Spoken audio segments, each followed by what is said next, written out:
दोस्तों, ये कहानी सच्ची घटना पर आधारित है। ये कहानी सन 1973 की है, जब अफ्रीका में काले गोरे में बहुत ज्यादा भेदभाव किया जाता था। गोरे लोग काले लोगों पर बहुत अत्याचार करते थे, इसलिए इस अत्याचार के खिलाफ काले लोग विरोध करते हैं। वो लोग सड़कों पर उतर आते हैं। उन लोगों को रोकने के लिए गोरों ने कुछ लोगों को गोली मार दी तो कितनों को जेल में डाल दिया। उन्हीं गोरों में से टिम और स्टीवन नाम के दो आदमी होते हैं, जिन्हें अच्छी तरह पता था कि काले लोगों पर अत्याचार हो रहा है। इसलिए ये दोनों उन काले लोगों के हक में लड़ाई लड़ते हैं। इस लड़ाई को लड़ने के लिए वो दोनों अफ्रीकन नेशनल कांग्रेस में शामिल हो जाते हैं। उस कम्युनिटी का मकसद बस यही होता है कि सब लोगों को समान दर्जा मिले, किसी से भेदभाव ना किया जाए। एक दिन टिम और स्टीवन शहर में एक बम फोड़ते हैं। उस बम के फटने से कुछ कागज हवा में उड़ने लगते हैं, लेकिन ये बम किसी को नुकसान पहुंचाने के लिए नहीं था, बल्कि ये गोरों तक एक मैसेज पहुंचाने का तरीका था, काले गोरों में फर्क मिटाने का। लेकिन इन दोनों की ये कोशिश ज्यादा देर तक नहीं चलती और दोनों को पुलिस पकड़कर अदालत में पेश करती है। अदालत में टिम को 12 साल की और स्टीवन को 8 साल की सजा सुनाई जाती है। ये सुनते ही स्टीवन वहाँ से भागने की कोशिश करता है, लेकिन इसका कोई फायदा नहीं होता और पुलिस उन्हें पकड़कर प्रिटोरिया नाम की जेल में डाल देती है। इस जेल की सिक्योरिटी बहुत ज्यादा टाइट होती है। तभी वहाँ का जेलर उनसे कहता है कि तुमने गोरों से गद्दारी करके बहुत बड़ी गलती की है, तुम्हें ऐसा नहीं करना चाहिए था। उसके बाद उन दोनों को जेल के अंदर ले जाया जाता है। अंदर जाते हुए टिम हर एक दरवाजे को बड़े ही ध्यान से देखता जा रहा था।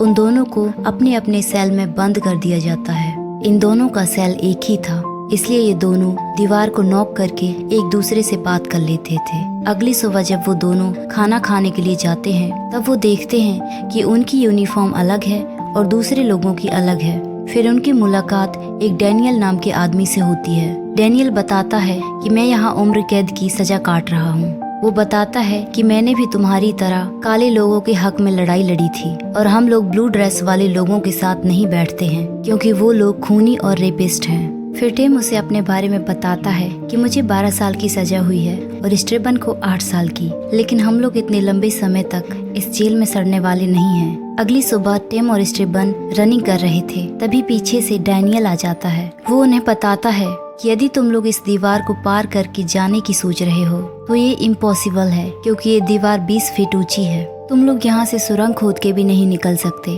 क्योंकि ये जेल बहुत बड़ा है और यहाँ की सिक्योरिटी बहुत टाइट है। और डैनियल कहता है कि यदि तुम्हें अपनी जान प्यारी है तो यहाँ से भागने की कोई भी कोशिश मत करना, क्योंकि तुम्हारी हर कोशिश नाकाम हो जाएगी। तभी उनके पास एक लियोनार्ड नाम का आदमी आता है। वो कहता है यदि तुम लोग यहाँ से भागना चाहते हो तो मैं तुम्हारे साथ हूँ। और डैनियल का छोड़ो, वो हर नए कैदी के साथ ऐसा ही बिहेव करता है। वो बताता है कि यहाँ पहले भी कई कैदियों ने यहाँ से भागने की कोशिश की है, लेकिन वो लोग पकड़े गए। ऊपर से एक जेलर इन तीनों को बात करते हुए देख रहा था और उस जेलर को इन पर डाउट हो जाता है। इस तरह 23 दिन बीत जाते हैं। तभी रात को सारे कैदी सो जाते हैं, लेकिन टिम जाग रहा होता है और वो सारे लॉक को बड़े ही ध्यान से देखता है। टिम बस यही सोचता रहता है कि वो यदि सारे सेल की डुप्लीकेट चाबी बना ले तो वो यहाँ से निकल सकता है। एक दिन सब लोग नहा रहे थे, तब टिम अपने दोस्तों को लकड़ी की चाबी बनाने का आइडिया बताता है और इसकी मदद से हम यहाँ से भाग सकते हैं। लियोनार्ड उसकी बातों से एग्री नहीं करता। वो कहता है एक तो डुप्लीकेट चाबी, वो भी लकड़ी की, इम्पॉसिबल, और हमारे पास कोई लकड़ियाँ भी नहीं हैं। टिम कहता है हम वर्कशॉप से लकड़ियाँ ले सकते हैं। टिम को जब भी जेलर के पास चाबी दिखती थी, वो हर एक चाबी को बहुत ही गौर से देखता था। वो हर एक चाबी का एक एक करके ड्राइंग बनाना शुरू कर देता है। टिम वर्कशॉप से लकड़ियाँ चुरा लेता है और सभी कैदियों के सो जाने के बाद वो अपना काम स्टार्ट कर देता है, मतलब चाबियाँ तैयार करने लग जाता है। बहुत कोशिशों के बाद टिम अपने सेल की चाबी बना लेता है। वो बहुत ही एक्साइटेड होता है। जब टिम उस चाबी को ट्राई करता है तो वो चाबी काम कर जाती है। इस बात से टिम बहुत ही खुश होता है। अब अगले दरवाजे की तरफ देखकर टिम थोड़ा परेशान हो जाता है, क्योंकि उस दरवाजे का लॉक बाहर की तरफ था, लेकिन टिम बहुत ही मेहनत करके उसकी भी चाबी बना लेता है। जब टिम ये चाबी ट्राई करने के लिए जाता है तो लियोनार्ड वहाँ पहरा दे रहा होता है। वो चाबी काम कर जाती है, लेकिन जैसे ही टिम चाबी को बाहर निकालता है वो चाबी अंदर ही टूट जाती है। लियोनार्ड उसे बताता है कि कोई जेलर हमारी तरफ आ रहा है। इसके बाद टिम काफी घबरा जाता है और आखिरकार वो टूटी हुई चाबी बाहर निकल आती है। वो लोग वहाँ से जाते हुए दरवाजे को बंद करना भूल जाते हैं। तभी वहाँ मोंगो नाम का एक जेलर आता है। वो दरवाजे को खुला हुआ देखकर थोड़ा हैरान हो जाता है, क्योंकि आज तक ऐसा कभी नहीं हुआ था। वो इस बात पर ज्यादा ध्यान नहीं देता और दरवाजा बंद करके वहाँ से चला जाता है। इस तरह वक्त गुजरता है।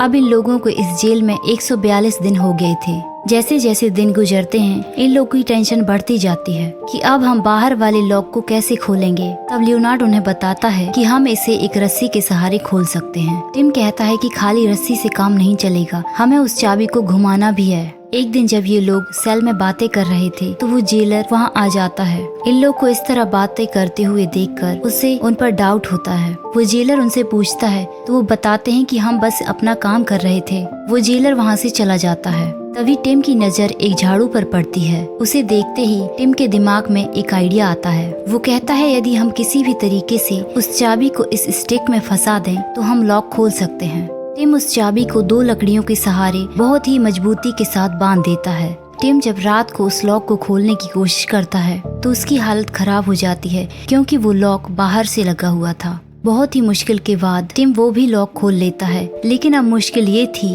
कि वो चाबी उस स्टिक से अलग होकर नीचे गिर गई थी। अब टिम को ये डर था कि ये चाबी कल किसी भी गार्ड के हाथ लग सकती है। अब टिम फिर से अपने दिमाग का इस्तेमाल करता है और वो एक च्युइंगम को चबाकर उस स्टिक पर लगा देता है और उसी के सहारे चाबी को अंदर खींच लेता है। टिम ने ये काम इस बार अकेले ही किया था। अगली सुबह टिम जब खाना खाने के लिए जाता है तो ये सारी बात अपने दोस्तों को बताता है। ये सुनकर उसके दोस्त खुश हो जाते हैं। फिर एक दिन टिम गार्डन में काम कर रहा होता है। तभी स्टेबन सारी चाबियां लेकर उसके पास आता है। वो उन चाबियों को एक गड्ढे के अंदर छुपा देते हैं, क्योंकि इन चाबियों को अपने सेल में रखना बहुत ही खतरनाक था। सेल की चेकिंग किसी भी दिन हो सकती है। जेलर को इन पर फिर से डाउट हो जाता है। जेलर उनके पास आकर उन्हें पूछता है कि यहाँ क्या कर रहे हो। टिम उसे बताता है कि मैं पौधों में खाद डालने का काम कर रहा हूँ। जेलर वहाँ से चला जाता है। फिर डैनियल टिम से कहता है कि तुम जो कुछ भी कर रहे हो गलत कर रहे हो, और अगर तुम यहाँ गलती से पकड़े गए तो तुम्हें यहाँ सीधा जान से मार दिया जाएगा। रात को टिम फिर से दरवाजों की तरफ देखता है और वो सोचता है कि यदि हमें यहाँ से निकलना है तो मुझे और भी डुप्लीकेट चाबियाँ बनानी होंगी। अगली सुबह टिम जेल के एक आदमी से कागज का टुकड़ा मांगता है। बदले में वो आदमी टिम से एक साबुन और सिगरेट मांगता है। इस तरह समय बीतते हुए इन लोगों को इस जेल में 296 दिन हो गए थे। रात को टिम और लियोनार्ड आगे के दरवाजे को चेक करने के लिए जाते हैं। रात को किम और लियोनार्ड ये चेक करने के लिए जाते हैं कि आगे कितने दरवाजे हमें पार करके जाना पड़ेगा। उसी समय ये लोग अपनी बनाई हुई चाबी से दरवाजा खोलकर आगे चले जाते हैं। तभी एक गार्ड इनकी ओर आने लग जाता है और ये लोग दरवाजे के पीछे छुप जाते हैं।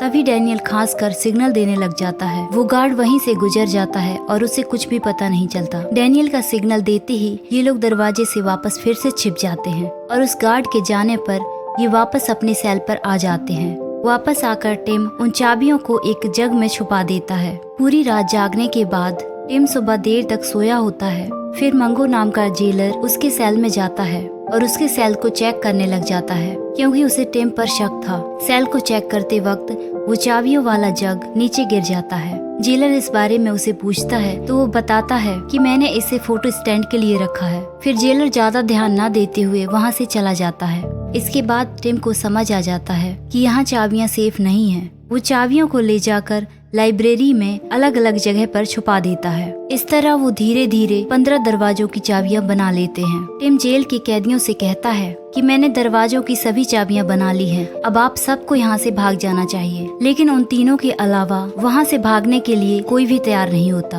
और फिर डैनियल कहता है कि हम लोग भागेंगे तो नहीं, लेकिन तुम्हारी मदद जरूर करेंगे भागने में। और डैनियल टिम को कुछ पैसे भी देता है टूथपेस्ट में छुपाकर। और एक बार फिर से सबके सेल चेक किए जाते हैं, लेकिन उन्हें वहाँ कुछ भी नहीं मिलता। टिम एक कागज के टुकड़े पर उस जेल का सारा नक्शा बनाया होता है, जो अपने दोनों दोस्तों को दिखाता है कि हमें किस तरह और कहां से निकल के जाना है। वो लोग वहां से कुछ कपड़े भी उठा लेते हैं और फिर डैनियल अपने सेल की लाइट को फ्यूज कर देता है और फिर शॉर्ट सर्किट होता है, जिससे सारे जेल की लाइट बंद हो जाती है। फिर जेलर सारे कैदियों को आवाज मारता है और अपने अपने सेल की लाइट ठीक करने को कहता है। अब ये लोग आगे की तरफ बढ़ जाते हैं, लेकिन इन लोग को सामने एक इलेक्ट्रिक दरवाजा मिलता है जिसे एक गार्ड ही खोल सकता था, लेकिन लाइट बंद होने की वजह से वो गार्ड वहाँ से जा चुका था। लियोनार्ड गार्ड के कमरे में जाकर वो दरवाजा खोल देता है। अब इनके सामने जेल का लास्ट दरवाजा आता है। ये लोग सारी चाबियों से उस दरवाजे को खोलने की कोशिश करते हैं, लेकिन वो दरवाजा नहीं खुलता।